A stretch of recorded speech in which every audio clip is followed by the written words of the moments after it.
All right. Okay, now I can hear myself. Anyway, again, thank you for the invitation to be here, and I appreciate your all's interest in this. I just got back from Greece and the semester in Greece. It's my 5th time to do that in 14 years. Somebody's got to do it. So I figured I would be victim of that. In 6 weeks, I head back to Israel to excavate. I have on the table up here a collection of artifacts, and there are only 2 of these that are not antiquities. One of them is this sort of oval cuneiform tablet, although it is a reproduction from the 19th century BC of a marriage contract. See, things aren't really new anymore. Hollywood thinks they've got a leg up on everything, but they don't. Marriage contract from the 19th century BC. And the other item that is not an antiquity is this piece of gray thing here. But there is a cylinder seal laying on the gray thing, and the cylinder seal is from the time of Abraham. All of these artifacts are from the time of Abraham. So if you want to come up and have a look at these afterward, feel free to do so, but please do not touch. You can tell that some of them have been glued back together. I don't want to do that again. Okay, so please respect that. But I'll be happy for you to come up and look at them, take pictures of them if you want, and however you want to use them. But I thought it was appropriate in view of what I planned on talking about this evening. Clearly, the title of the lesson and the presentation is Father Abraham. I want to approach this a little bit differently than perhaps you might be accustomed to, because I want to give a twist to what is going on. If we read the narrative of Abraham in the Bible, we have a tendency to read that as if he's sort of out in the middle of nowhere. There are clearly a few occasions, if you remember the narrative carefully, there are a few occasions when Abraham is encountering somebody who lives in a town, like Melchizedek, for instance. And then Abimelech, who is down in the southern, southwestern part of Canaan. But for the most part, he's described as wandering around out here in the middle of nowhere, to the point that he has so many resources, he and Lot, that they have to separate, and most of us know that story. But what I want you to become aware of is this place is really far more occupied than we typically think in terms of. And not only that, it is very militaristic in its character. And I think there's some inferences that we can draw from this that are really very important as we try to put Abraham in a more accurate perspective as to what's going on in the Bible. So, as we begin our discussion here, Abraham, of course, is called from Ur of the Chaldees. These are 2 photographs. The upper right one is the ziggurat of Ur, before there was any restoration effort made to restore it. The lower right photograph is one after there's been some restoration. Now, as to how much Abraham is familiar with all of this, but it's not clear, but if he's from Ur of the Chaldees, down in the southern part of Mesopotamia, this is a structure that would rise significantly above the horizon, so he almost certainly would have been familiar with it. And it's easy to imagine sort of the aura that is there, probably the repugnance with which Abraham would view a lot of the activities associated with this. It's not totally clear yet within the pages of Scripture that he is fully aware of the Lord God of the Bible, although that is going certainly to unfold, but we don't know the background and the history. And it's clear from the Bible that his forebearers were worshipers of other gods. As a matter of fact, Joshua alludes to this in his final injunction to the children of Israel. But Abraham would have been familiar with this ziggurat of Ur, which most scholars connect with worship of heavenly beings in some fashion. And as we think in terms of this part of the world, most of us are familiar from your world history, if not other settings. Hopefully you remember something about your world history. I won't press that any further. The Code of Hammurabi, often claimed by people to be the oldest law code in existence. Well, that's out of date now because we have now found older law codes that have been discovered in excavations and so forth. This is certainly the biggest one that we've discovered. It stands about 7.5 feet high and has hundreds of law codes that are on here. You know, if somebody does this, then you do this to them. And if they do this, then you do this to them. These are referred to as casuistic law, case law kind of situation. And again, Abraham, I'm not going to argue that Abraham has seen this law code, but certainly he would be familiar with the idea of a law and order kind of society, at least in an ideal. Sadly, that is often the way law works. It's an ideal, and people on the everyday level don't always follow it, as regretfully we know too well. But Abraham in Mesopotamia is not living in an area that is sort of lawless in the sense that we think of the old Wild West of the United States. But it is an area that does have some element of civility. People are trying to get along. There are infractions that people would have of the law, and then they would be taken to court, settlements would be made, you'd have marriage contracts and other such things that people would write. And we have dozens of these recorded. But as you look at the top of this law code, this Code of Hammurabi, it's interesting how the images unfold. You have two figures here, one on the right, one on the left. The one on the left is thought to be Hammurabi. The one on the right is Shamash, the sun god, who is also the god of justice. Now, sun god in this case is sun, like the orb in the sky. It's not an offspring. But the idea of light, bringing to one's knowledge the wickedness and corruption. And of course, this image of light and darkness is one that plays significantly within the pages of the Bible. And Jesus will even talk about this as he talks about people who do that which is wrong, do so in the darkness. They don't want to bring it into the light because then it'll be seen, and so forth and so on. This is the way people operate. And statistically, in a somewhat basic law-abiding kind of society, there is more crime at night than there is in the daytime. Now, once things go absolutely chaotic, I don't know if there is a significant difference. But for most law-abiding kind of civilizations and countries, the crime problem is more pronounced at night. And this is one reason why, the law enforcement agencies will say have those motion detector lights that come on when something happens and so forth, and it'll sort of maybe scare away the evildoer.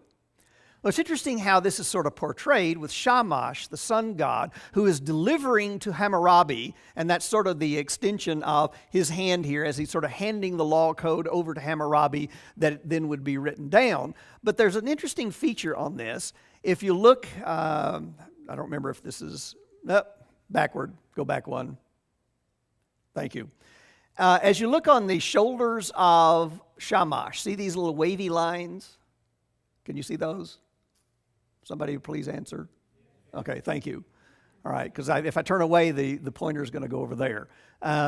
But those little wavy lines are sort of the rays of his glory radiating forth, sort of like a child would draw the sun with the rays going out from it. And the idea is, the sun is radiating here, the sun god is radiating here, and he's bringing to light the wickedness and corruption, and here's the law code to address those various infractions that people would have in their society. So again, Abraham is at least familiar with the idea of a law-abiding society. Abraham, of course, is summoned to go from Ur of the Chaldees, which is southeastern Mesopotamian area. He goes first to Haran, which is sort of the apex of this triangular kind of travel, dog-leg travel.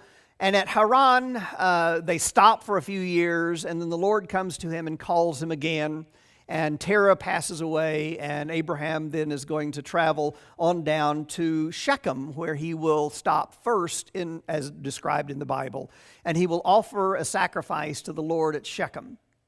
Then he's going to migrate further southward and live amongst the people of Canaan, particularly in the southern part. And this is sort of what I want us to begin to get a feel for. Part of this is going to be a little bit tedious. I'll warn you ahead of time, but bear with me. There will be a point to be made. I'm not just mechanically going through a bunch of things, but I want to make a point. As Abraham comes into the land of Canaan, he migrates down toward Beersheba and Hebron and so forth. This is a photograph of some shepherds out in the fields, actually a shepherd out in the field down near Beersheba. The photograph is taken in July. And obviously you can see the sheep all over the place out there. And here is the shepherd standing over here off to the left.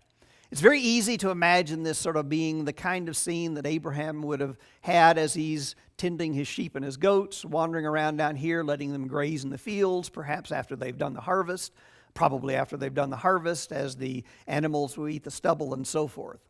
By the way, the trees in the background are a reforestation effort on the part of the Israelis. Although there is evidence from pollen studies and so forth to respond again to a question that Steve asked at supper, that there was more vegetation in the ancient world than there is now. But the Israelis are trying to sort of restore that to some of its original character. Another photograph in the same vicinity are these 3 trees or 4 trees that are here. You'll see the camels reclining underneath one of the trees, 2 of the trees, and then there's one in the background and some trees off in the background and the horizon and so forth.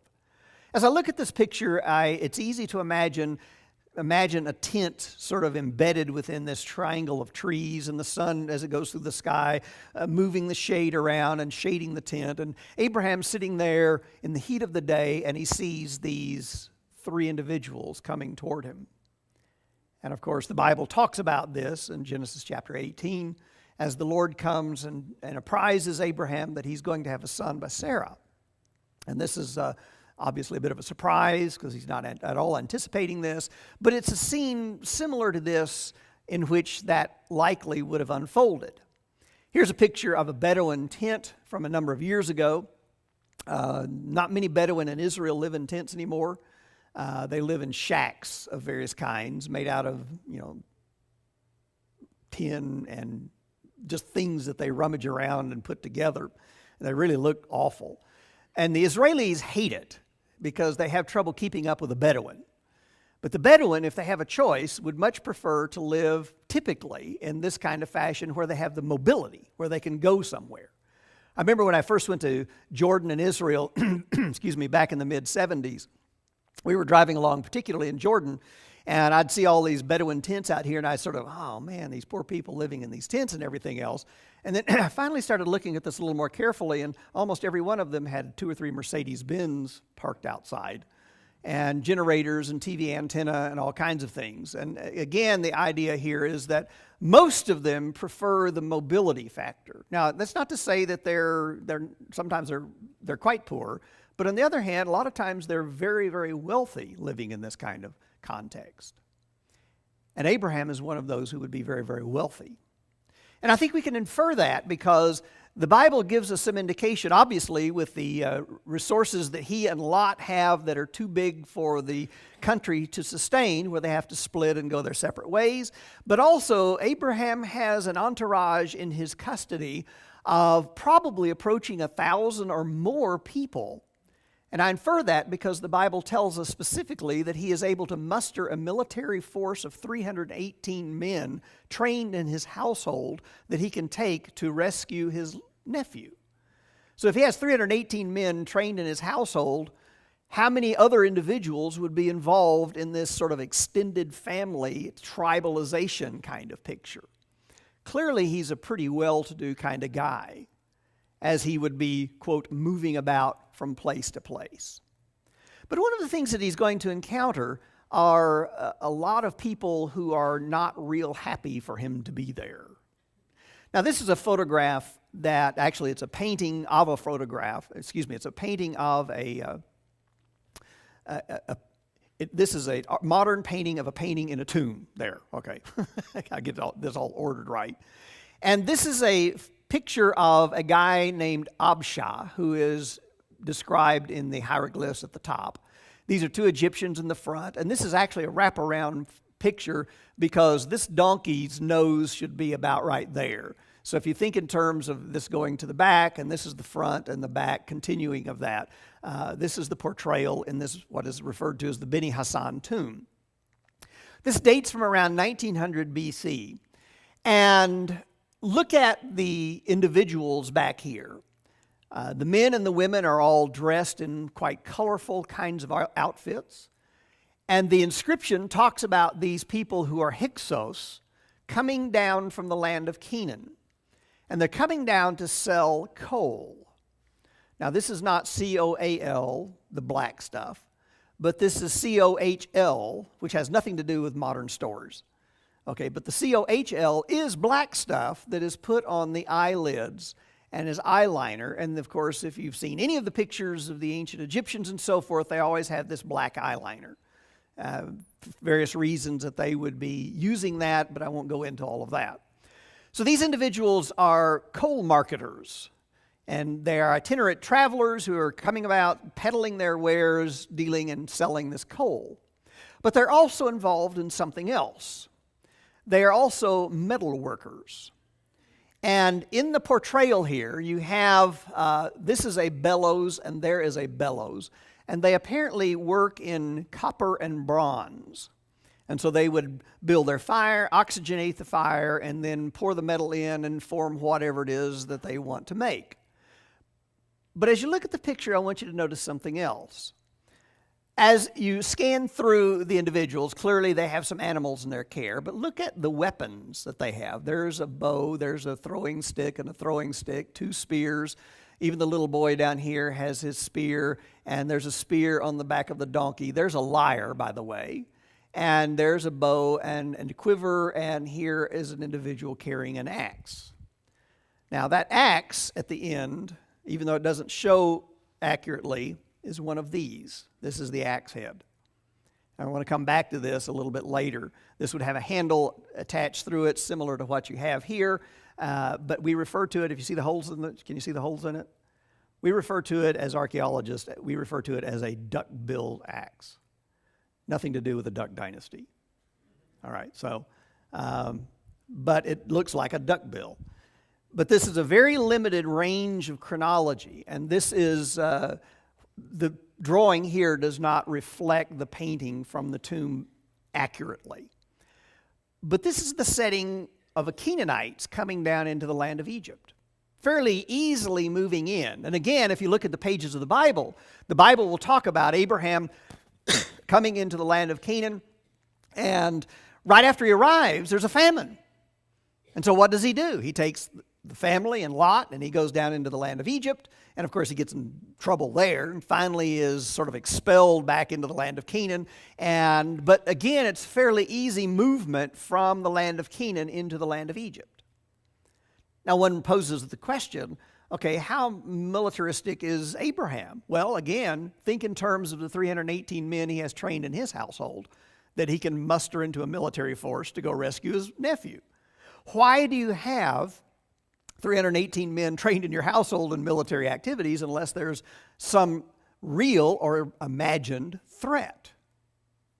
I want to tuck that away because I want to do something with this a little bit later. As we come back into the land of Canaan, one of the things that characterizes this period are what are referred to as Migdal temples. This is the word Migdal, and it means fortress. Now, to give some perspective, this is one of those Migdal temples at Shechem. There are several of these that are built one on top of the other, and this is all of them are very similar. But notice how thick the walls are. Now, if the idea of how thick those walls are doesn't quite impress you, compare it with the automobile over here. And that's not one of your tiny automobiles. This is a photograph taken back in the 60s when they had big monster American vehicles running around and everything else. So as you look at the size of this American-style automobile and the thickness of those walls, you can readily see why we might call this a fortress temple. As a matter of fact, the Bible will refer to it as a Migdal, as a fortress. And this is the foundations of the temple sequence that becomes the area of retreat by the people at Shechem when Abimelech finally comes along in the book of Judges and burns the place down. But they've retreated into this fortress. But there's a whole sequence of these temples that have been built one on top of the other as one's been ruined and another one built on top of it. And Abraham is functioning in a context that has these fortress kind of temples. They eventually go away, but as far as they're characteristic of the time period. Here is a floor plan of the temple, looking at the plan of it, and the walls are about 12 to 15 feet thick.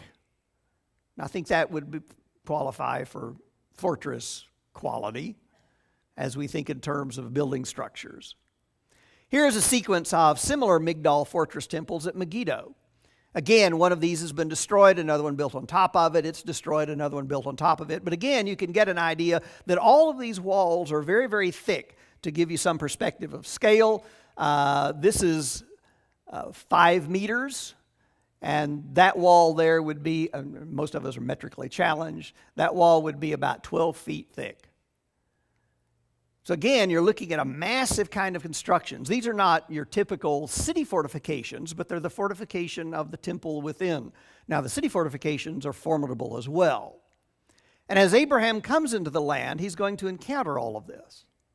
At the site of Gezer, down in the southern part of the south central part of Canaan, this is referred to usually as a high place, and it consists of 10 pillars that are lined up here. And our understanding of this is that these pillars each represent a city in the vicinity, and they would come together from time to time, about once a year, in order to sort of reaffirm their allegiance to one another, so that if one of the cities is attacked, the other 9 would come to the assistance of the one that's being attacked. Sort of a NATO kind of thing. And again, the politics here are not particularly new. We think in terms of how modern we are, but people in the ancient world had the same kind of thing. Now, that without a common enemy, they're probably fighting amongst themselves. But if there is a foreign entity that comes in and attacks them, then they would come together and defend themselves. Now, again, the lurking question is, why would they be doing this unless there was some reality of a threat? And again, this is from the time of Abraham that we're looking at these kinds of ruins. This is a photograph of me standing at the fortification that has been discovered at the site of Dan. This is a mud brick structure that the archaeologists found in the mid-1980s. And if you look at it, you might be able to see remnants of an arch that is right there. A lot of the art historians and architecture types will argue the Romans were the first ones to create an arch. No, they weren't. They refined it and perfected it, but they aren't the first ones to use an arch. Arches were characteristic of a much, much, much earlier period. Again, looking at the time of Abraham, this city gate had that kind of construction and an entryway. Here's a model of what they think it looked like when it was originally built. But it's an impressive structure. Now, the city of Dan is referred to in the book of Genesis chapter 14. Whenever the Mesopotamian kings come and capture Lot and his family and the other folks from Sodom and the cities of the plain, Abraham musters his force, and this is where we know how many he had because the Bible mentions the 318. And he pursues them, and it says as far as Dan, and then he continues his chase to near Damascus. One wonders, did Abraham see this gate? I mean, I can't answer that definitely, but certainly he would have been familiar with the kind of fortification system that characterized the country. Another site just to the south of Dan is the city of Hatzor, or Hazor. This is about 200 acres. We're looking at an aerial view, and this is the Acropolis area that becomes characteristic of the monarchical period. But the city actually was all over this region. But what I want you to notice is this moat that was dug on the west side and on the north side in order to accentuate the height. So the people in the ancient world dug this moat, and it's about 30 feet deep. This moat that the enemy would have to, if they're attacking from the west, they'd have to go down this 30-foot deep depression and then clamber up the other side in order to get up the soil here that they've piled up. So you have from the bottom of the moat to the top of the pile of soil a minimum of 60 feet, which of course gives you plenty of time to think in terms of trying to retard your enemy's advance. But why do they do this kind of construction? Unless there's some real threat, or certainly a significantly imagined one. I'm now at the site of Gezer again. And the picture on the left is a drawing of part of the fortification system. This is the tower, and here I am standing at the corner of what remains of the tower. And you can get an idea, this thing is massive. This is some huge architectural construction. I realize I'm not the best scale in the world, but nor would Kenneth be. He's the other end of the problem. But at least you can still get an idea. This is some massive construction, and of course the superstructure would be significantly higher. Then you also have the gateway, which in this case is filled in with debris pretty badly. And at this juncture, I want you to notice this diagonal line that we have. Can you see the diagonal? The soil on this side, the lower half of the photograph looks compacted, and the soil on the other side is sort of loose and granular. I trust you can see that. This compacted line that we have running here is the surface of the glacis that is plastered, and that in time of siege, the people protecting the city would pour oil and water down this to make it slick so that the enemy would not be able to climb up the slope. Now, in a lot of ways, this makes it an easier construction than simply a straight perpendicular wall, because you have other kind of architectural engineering problems that arise with that. But the glacis is an extremely important component of a lot of these fortification systems. Here is a similar glacis at the site of Jericho. And then there is at Ashkelon, not only an arched gate, in this case with debris that has filled in, but you also have the glacis on the outside that is extremely tall. The height of the glacis here that we're looking at from the bottom to the top is about 60 feet. Now, originally it would have been covered with plaster and so forth, but that mantle that made it smooth has deteriorated away back to the sort of core rubble that characterizes it. The picture on the the left-hand side is the reconstructed entryway. But I want you to get, in this case, I want you to notice how long this is. There's the outside of the tunnel, and there is the inside of the tunnel, and the distance going through the tunnel to get into the city is about 45 feet long. So you'd be sort of compacted and restricted within that in order to go from the outside to the inside. Here's an artist's reconstruction of what he thinks that opening may have looked like. Now, at the site of Bet Shemesh, where I am the site director, we also found a Middle Bronze Age gate. Now, we knew it was here for various reasons, but I won't go into all of that. This one is not as massive as the others. We're looking at the top plan. The superstructure is all gone. We're basically just looking at the foundations. And the passageway is from the outside to the inside. And this one is only about 30 to 35 feet long. So it's sort of a small one compared. But Bet Shemesh is not as massive a town as Ashkelon or even Dan for that matter. And so the fortification system, and it's not on a main traffic area like Ashkelon and Dan would be. But we do have a rather massive fortification system at the site.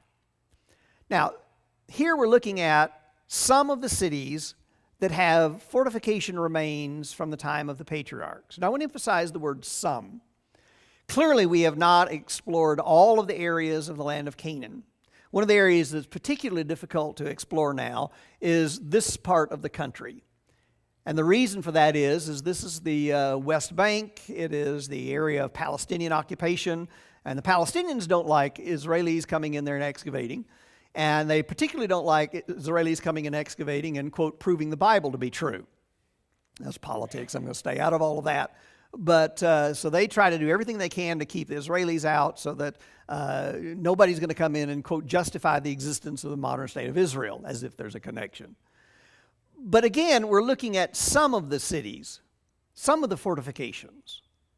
Now, to put this in perspective, let me see. The distance, according to my Garmin from Searcy to here was 110 miles. Is that about right? Of course, I realize there's a lot of curves I'm going on and a lot of that.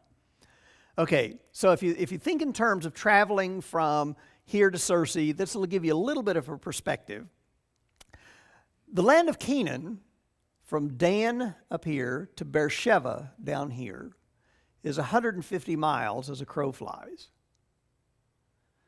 And what we're looking at are all kinds of locations in the area of 150 miles that have fortification systems from the time of Abraham. We might need to revamp our thinking about reading about Abraham in the book of Genesis. It isn't just this rural kind of atmosphere. Now, I'm not denying that he lived out sort of away from town. I'm not questioning that. But he certainly would have easy access to interaction with an awful lot of significantly fortified towns. Moving a little bit further, the Egyptians were rather concerned about all of this. We're looking at a photograph of an artifact called an execration text. And here is another example of an execration text. And the Egyptians were so concerned about the proliferation of the fortifications and the armaments in the land of Canaan that they would make these little dolls out of clay, and they would write on them, "Cursed be Ashkelon," and "Cursed be Jerusalem," and "Cursed be Akshaph," and "Cursed be Megiddo," and "Cursed be Taanach." And they'd write all of these with some other epithets attached to them and so forth. And then these curses and these little dolls then would be broken in order to try to engage the curse, sort of a voodoo doll kind of thing. Well, the Egyptians must have had some perspective that things in the land of Canaan were not real calm. There's another story, if you know anything about Egyptian history. It's referred to as the Tale of Sennacherib. And in this Tale of Sennacherib, which again is almost exactly contemporary with Abraham, this fellow from Egypt named Sennacherib flees to the land of Canaan.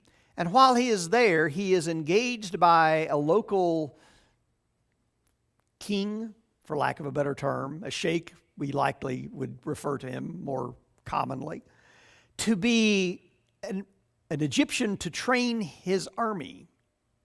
And by his army, again, think in terms of Abraham with his 318. And all of this is in the land of Canaan. All of this is at this time period. As we move a little bit further, there are some technological advances that are made. In the 3rd millennium BC, about the only kind of metal that was used was copper. Now, if you know anything about copper, it's not really very hard. They had not yet learned how, or at least what kind of alloy to put into, what kind of metal to put in it to make it hard. But they occasionally were able to make it sort of harder than just, copper tubing. Okay, most of us have played a little bit with copper tubing and know how soft it is and so forth. But copper was basically the metal of the time.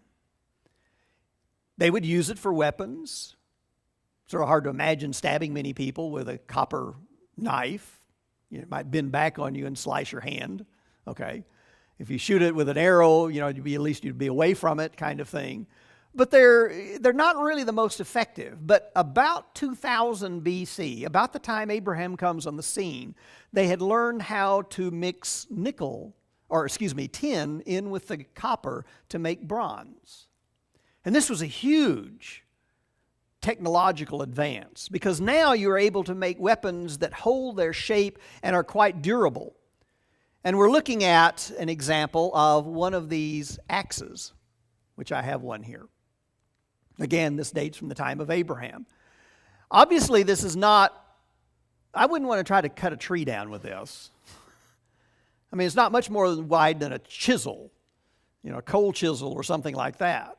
The design of this is intended to break bones, smack somebody in the head with it, pierce their skull or break an arm or something like, pierce it in their chest or whatever. This is a significant advance, and these will not bend very easily at all. And here we have an example, actually that's this one.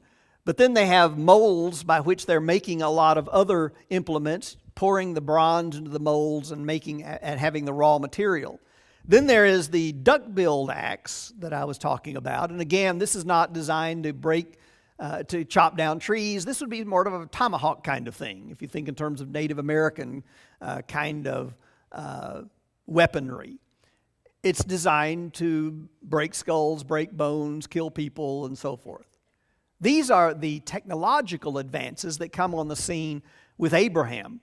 Not because of Abraham, but at the same time period. And Abraham is living in the midst of all of this.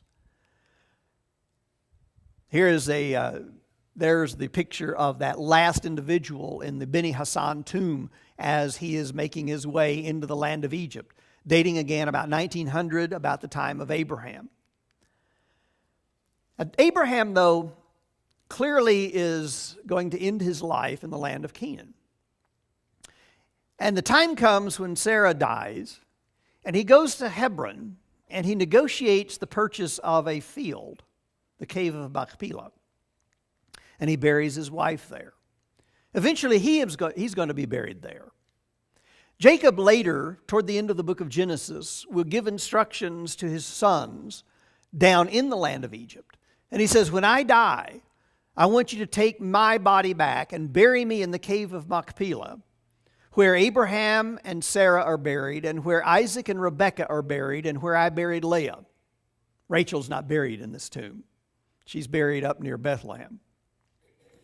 But it's a family tomb that he wants to be buried in. We're looking at a photograph of a restored tomb from the area of Jericho from the time of the Middle Bronze Age, from the time of Abraham. Now, I don't want to argue that Abraham was buried just like this. I don't know, okay? So I don't want to overstep my bounds here. But there is a good probability that this would characterize the burial practices of Abraham as well. It's certainly a multi-person burial. In this one, which, by the way, I think it's still in the Rockefeller Museum, unless they've moved it. I haven't seen it in a few years. But this was in the Rockefeller Museum just outside of the north walls of the city of Jerusalem. And there's back up, hit the wrong button. That was my fault. Last one was my fault too. All of them are my fault. All right. The platform in the middle, this is a cave. Now remember the cave of Machpelah. And this cave has this bedrock platform in the middle. And what would happen is when a person dies, the person would be taken in and laid out on that sort of raised couch, raised bed, and left there to deteriorate. And you can see the skull lying there with sort of the pillow of the stones. You can see the backbone and the hips and the legs protruding down from the hip bones and so forth, the arms coming down from the shoulders and all that. Pretty clear. So the next time someone in the family passes away, and I don't know how all of this exactly would play out. We don't have a lot of literary sources to describe this. But the next person would be brought in, and they would sort of shovel to the perimeter the bones of whoever is on the platform and shovel those off to the side and put the new body on the platform and leave it there to decay. And then whenever another person in the family dies, don't ask me what happens if it's real soon, but when another person dies, they shovel the bones off to the perimeter and put the new person on the platform.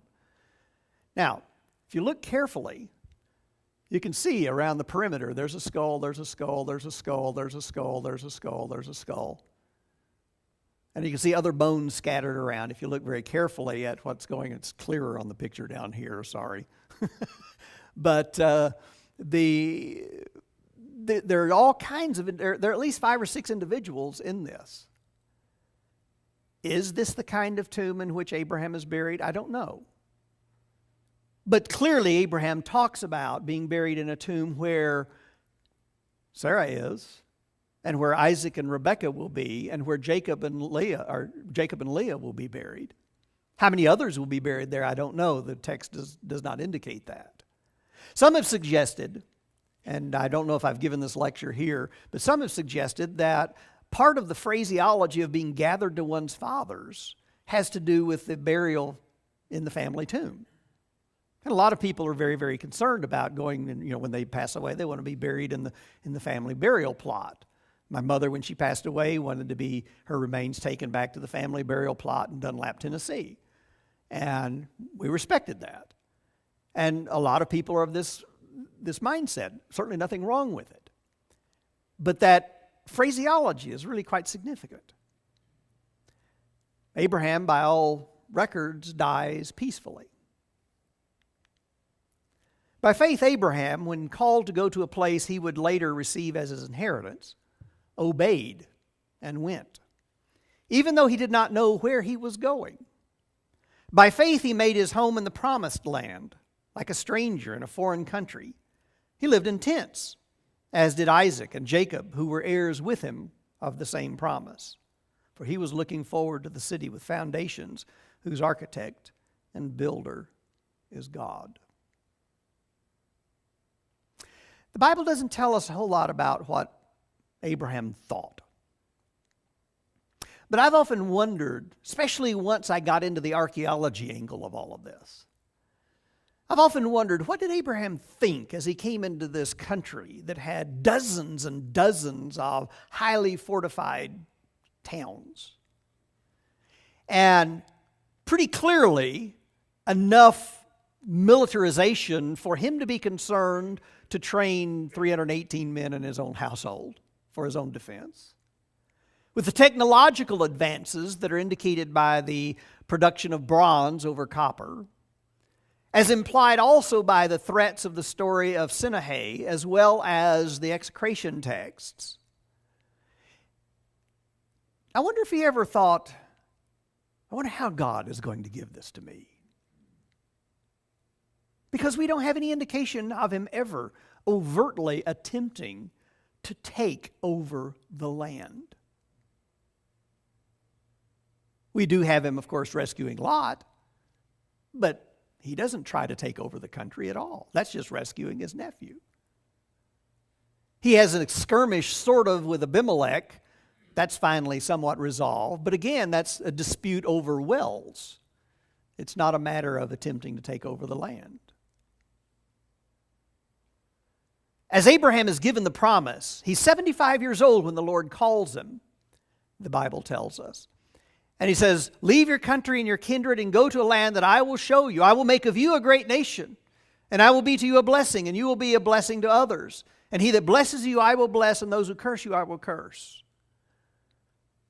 He gets to be 90 years old. He finally has one son when he's 86, but that's not the one God has in mind. God comes to him when he's 99 and says, that Ishmael, he's not the one I had in mind.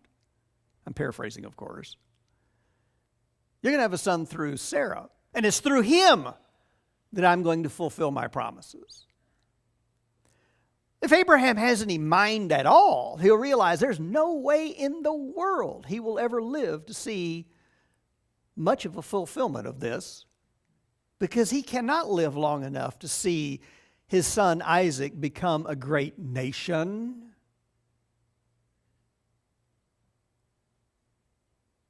As I think of the faith of Abraham, I think sometimes of our own lack of faith.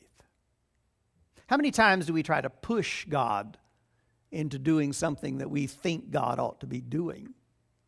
Now, I realize it's sometimes difficult to figure out, okay, God's promised something, how much do I need to do to help that come about? Okay, certainly we are to be participants in the promises that God offers. But we also need to recognize that there are limits. Let God be the one to let things unfold. How to balance those is not always easy, but it's important for us to reside in the kind of faith that Abraham exhibits. No indication of overt attempt on his part to take over the land, but he trusts God. He's looking for whatever God has promised, and he's going to let God bring it about in God's own time. After we're dismissed, feel free to come and have a look at the antiquities, and we'll turn it over to Kenneth.